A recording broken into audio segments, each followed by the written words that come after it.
Welcome to our enchanting world, where stories have a soul and tales hold endless secrets. You've graced our channel with your presence today, and get ready, because today's story isn't just a fleeting tale. We'll delve into the depths of an unexpected drama and conflicts that will keep you on the edge of your seat until the very last moment. Are you ready to uncover the secret that changed the course of events? In the heart of the Emerald Kingdom, where towering palace spires blended with ancient markets and bustling alleys, Prince Kareem lived a life that appeared to outsiders as absolute perfection. He was handsome, intelligent, and the sole heir to a throne ruled for centuries by strict traditions. But behind the high palace walls, in his gold and silk-adorned bedrooms, Kareem felt a hidden prison, a prison of protocols and duties that devoured his young soul, yearning for freedom and authenticity. Every day, he saw a mirror reflecting the image of a perfect prince, one who didn't err, didn't feel, and only loved those chosen for him by advisors and traditions. From his tender childhood, his destiny was set. A political marriage to a princess of noble lineage, ruling the kingdom and living according to rules he hadn't made. The engagement to Princess Samira, daughter of a neighboring kingdom, was imminent, pushing Kareem to the brink of despair. One night, as he looked from his balcony at the shimmering city lights, he felt an overwhelming desire to escape. "How long will I continue to live a life that isn't mine?" he whispered to himself. And his only companion at that moment, Hassan, his personal guard and close friend since childhood, was the only one who heard his turmoil. Hassan, the strong and loyal young man, understood his prince more than anyone else. "And what will you do, my lord?" Hassan asked in a low voice. "I will go, Hassan. I will live an ordinary life, if only for a few days. I will know my people, breathe their air, search for something real, for a love untainted by political interests," Kareem replied with rare resolve. The idea was mad, but Hassan saw the passion in his prince's eyes and knew he wouldn't back down. They devised a meticulous plan. Kareem would disguise himself as Faris, an art student seeking inspiration in the old city's alleys, far from the eyes of the royal retinue. And in the early morning, before sunrise, Faris slipped through the palace's back gates, dressed in simple clothes, carrying a small backpack and a heart beating between fear and hope. It was the first time he saw the city from a different perspective, without guards, without luxurious cars, without eyes watching him. He felt a freedom he had never known. He rented a modest room in the Al Jawara district, an area known for its crowded markets and skilled artisans. The room was small, its furniture simple, but it was his own, his refuge from the constraints of the past. In the first few days, he struggled to adopt. Everything was strange: how to use public transport, how to negotiate with vendors, and even how to cook a simple meal. But he was determined to succeed in his disguise. One afternoon, as Fares wandered through the alleys of Al Jawara, observing life in its charming details, he was drawn by a captivating aroma in the air.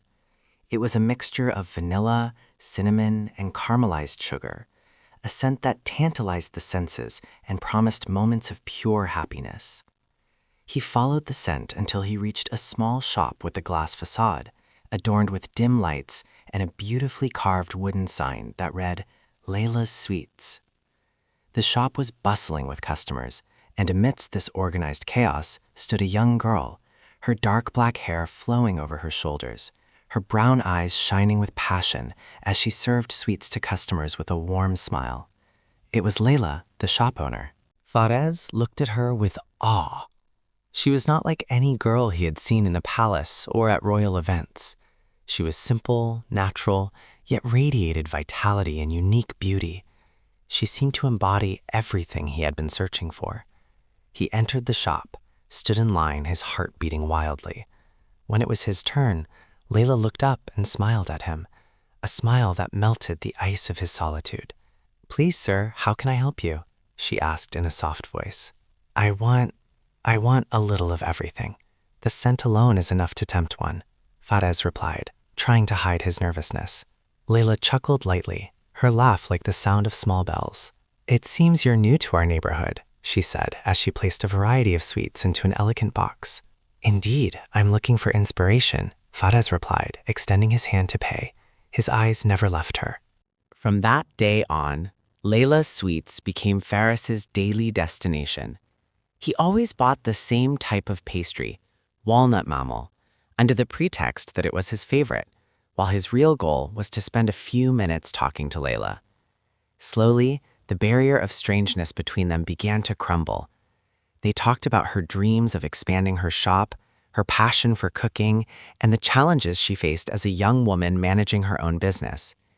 Layla spoke with enthusiasm, finding in Ferris a good listener and even a clever suggestion giver. Ferris, with his hidden knowledge of the business and administration world, offered her valuable advice, but in a way that suggested they were just ideas from an art student seeing things from a different angle. Have you thought about changing the facade design to attract more passerby? Or perhaps your brand could benefit from a simple social media marketing campaign. These were some of his tips that impressed Layla. Layla saw a different soul in Ferris. He was kind, cultured, and had a deep perspective on life. He saw beyond simplicity, saw beauty in small details, just as she did in her sweets. She felt a mysterious attraction towards him, an attraction she had never felt before towards any other young man in the neighborhood. Her friends would tease her about the handsome and mysterious customer, but Layla would just smile. As for Ferris, every day he spent with Layla confirmed that his decision to escape the palace was correct. He saw in her the authenticity he lacked, the unconditional love he had dreamed of. Her eyes told stories of passion and struggle, and her hands, sometimes dusted with flour, seemed more beautiful to him than any princess's hand. Their relationship was not limited to the shop. Their excursions together in the city began. Fairs would take her to places she had never visited before, secret gardens, small museums, hidden historical alleys. He saw the beauty of Emerald through her eyes, through the eyes of a girl who lived in its heart and knew its hidden details. One evening, while they were strolling in the royal palace garden, unbeknownst to Lila that it was his palace garden, their hands intertwined for the first time. It was a light touch, but it sent an electric shiver through their bodies. They looked at each other, and their eyes told a story neither dared to voice yet. Love was blossoming between them, soft and warm like the spring sun. But this love carried a weight, the weight of Fares's secret that grew with each passing day. Layla felt there was something he was hiding. He avoided talking about his family or background, and his answers were always vague. "You're like a riddle, Fares," Layla once told him with a smile. "Are all artists mysterious like that?" Fares smiled bitterly. "Perhaps. Some riddles are better left unsolved, Layla, at least for a while." Meanwhile, palace life was not quiet. King Fahd and Queen Aisha were extremely worried about their only son's disappearance. Vizier Dalal, the strict royal advisor devoted to traditions, was pressing hard to find the prince and set the date for his marriage to Princess Samira. "This is unforgivable, Your Majesty. The prince disappears a few months before his engagement?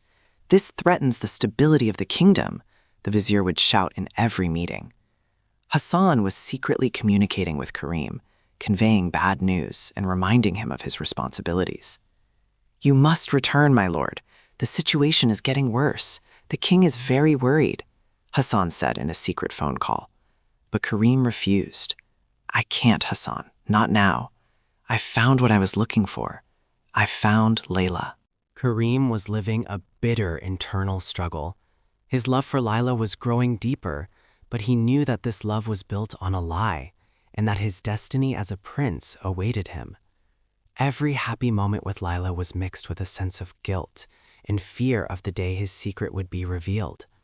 He spent longer times with her, trying to enjoy every second, as if they were moments stolen from time.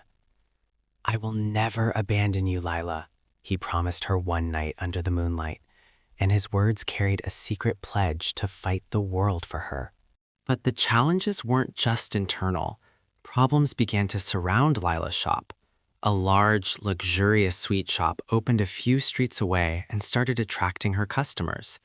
Khalid, a young man from the neighborhood who had long admired Lila, took advantage of her vulnerability and offered her help, but in a way that seemed like an attempt to get closer to her and push Faraz away. "This mysterious Faraz won't do you any good, Lila. I'm here, and I'm ready to help you with your shop, and even your whole life," Khalid said impudently. Lila refused his offers, but she felt the pressure. Faraz, for his part, saw what was happening.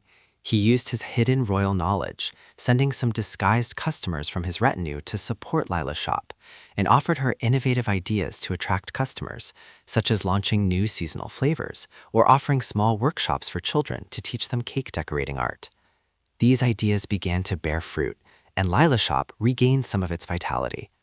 Danger also lurked around his disguised identity.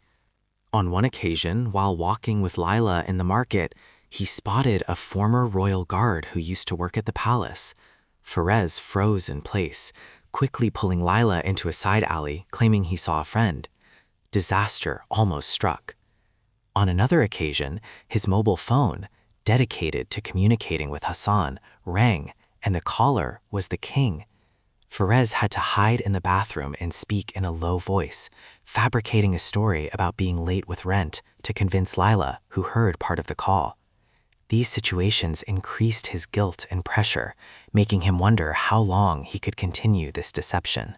The crisis escalated sharply. An urgent message reached him from Hassan, stating that the king had sent intensive search teams to all city neighborhoods, and they were approaching the Al Jawara district. At the same time, Layla's shop received an official eviction notice, requiring the building to be vacated within a month, under the pretext that the area would undergo a major real estate development project. This was the final blow. Layla seemed utterly devastated. "I can't do anything, Ferris. This is all I have, my dream, my whole life," Layla cried in his arms. Ferris felt his heart break. He saw her eyes filled with tears, her hand trembling, and realized he could no longer hide. He had to reveal his identity to save her dream, to save their love. On the night before Layla's shop's last day, when she was on the verge of surrendering and accepting Khalid's suspicious offer to partner in her shop to save it, Faraz appeared before her. His appearance was different this time. He was not wearing his simple clothes, but rather an elegant suit, and his features carried a dignity she had never seen in him before. Behind him stood Hassan, also in official attire, and beside him 2 guards.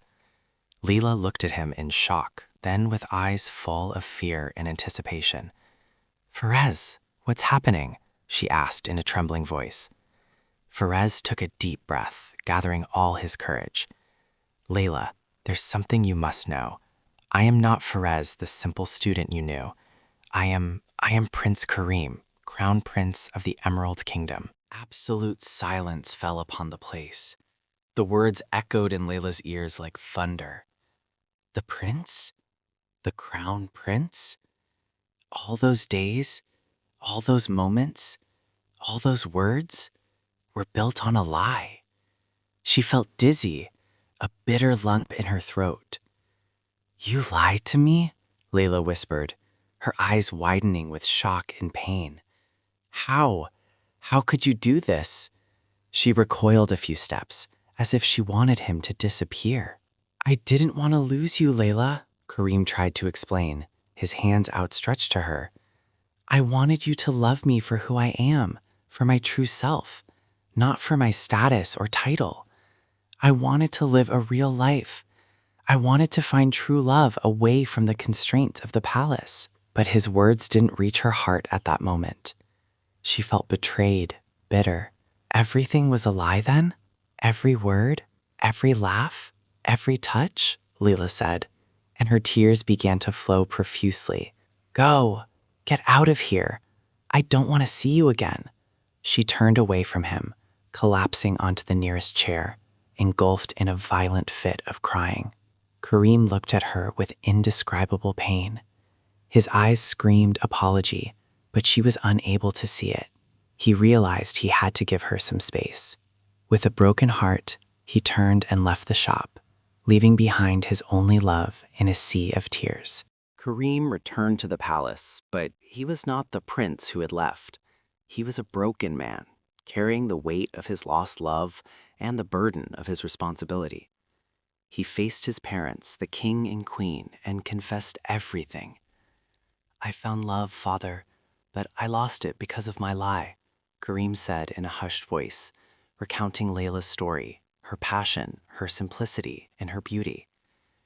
King Fahd was initially angry.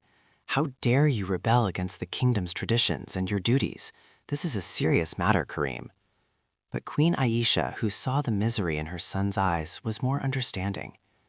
"Love is not a sin, Fahd, but deceit can be." Vizier Jalal, of course, saw this as a national catastrophe. Marriage to a girl from the common people? This is unprecedented. This threatens the stability of the throne. What will other kingdoms say? The vizier screamed. But Kareem was resolute. "I will not marry Princess Samira. My heart belongs to Layla, and I will not give up this love. If I have to choose between the throne and love, I will choose love," Kareem said, his voice carrying a strong resonance no one had heard from him before. These words were a shock to the king and queen. The idea of the prince abdicating the throne was unthinkable, an unimaginable disaster. But Hassan, who stood behind Kareem, whispered to him, "My lord, do not forget your people. Layla would not agree to you abandoning them for her sake." Kareem realized that abdication was not the solution, but another escape. He had to find a way to merge the two worlds, his world and Layla's world. In the days that followed, Kareem tried desperately to reach Layla. He sent her messages, but she did not reply. He sent her bouquets of roses, but she returned them. He knew that her wound was deep, and that the trust he had broken would take a long time to rebuild. Meanwhile, Mrs. Fatima, Lila's wise grandmother, intervened, having observed the scene in silence. She sat with Lila and spoke to her calmly. "My daughter, anger blinds insight. Was his love for you truly a lie, or was his method simply wrong? Think about what he did for you, how he helped your shop, how he loved you for your true self.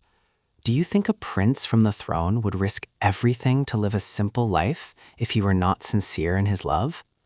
The grandmother's words touched Lila's heart, planting seeds of doubt in her harsh judgment. Lila began to remember the beautiful moments, the sincere glances in Ferris's eyes, the warm words, the hidden help. She began to understand his motives and realized that his fear of losing her was behind his lie. After a long week of silence and torment, Lila finally agreed to meet Kareem, but with a heavy heart.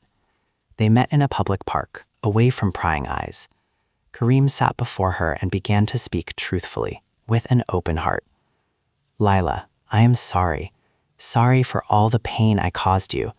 I was a coward, afraid I would lose you if you knew the truth, afraid you would flee my world and reject the love I saw in your eyes. My lie was not meant to hurt you, but was a desperate attempt to keep you. I love you, Lila. I love you more than anything else, and I am ready to fight the whole world for you, for us." Layla looked at him for a long time and read sincerity in his eyes. "I am scared, Kareem," she said in a low voice. "Scared of your world. It's very different from mine. I'm afraid of losing my identity, of becoming just a princess in a golden cage." Kareem smiled gently. "You will not lose your identity, Layla. You are Layla, the talented sweet seller, the brave and independent girl, and that's what I loved about you. I don't want you to change. I want you to be yourself, and I will fight for you to remain so, even if it means changing some palace traditions." Layla's gaze changed. She saw in him a true love, a love willing to sacrifice and change. "What about my shop? What about my dream?" she asked. "Your shop will be a symbol for us, for our story, and I will ensure it is never demolished. Instead, I will help you expand it to become the best in the kingdom, but in your way, with your magical touch, Kareem said. He extended his hand to her. This time, Layla took his hand and felt the warmth of hope flowing through her veins. I trust you, Kareem, but it won't be easy. I know, but we will face everything together, Kareem replied, and a wide smile lit up his face. Kareem returned to the palace, and this time he was not alone. Layla was by his side. The scene was historic. The king and queen, Vizier Jalal, and the entire palace retinue were in the reception hall. Kareem introduced Layla to his parents. "This is Layla, father, the girl my heart loves and whom I have chosen to be my life partner." The atmosphere was tense.